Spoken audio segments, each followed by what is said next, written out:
when the Palestinian people tell us go back to Europe, go back to that, like, I can't go back to Europe. I have no actual legitimate claim to Europe at all. Yeah. Because where would I go? Right? Should I go back to the country that kicked my father out because he was Jewish? Yeah. Or should I go back to the country where a mob, apparently from stories that I've heard, killed my great great grandfather because he owned a jewelry store in Tripoli in Libya? So where would I go?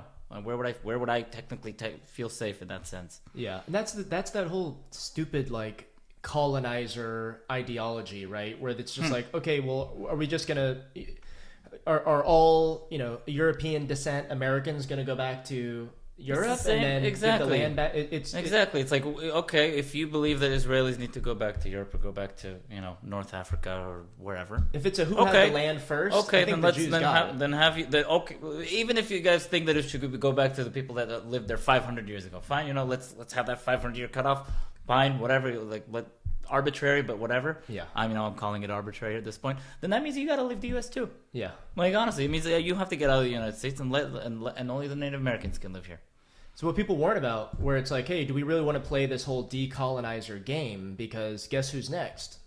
Americans, and And actually, to be fair to the audience here as well, also the Arabs would have to leave a lot of their homeland. Are we not going to talk about the fact that Muhammad, in his days, conquered a lot of land, and spread out a lot of Arab influence to North Africa, to again Iraq and places like that they didn't necessarily come from.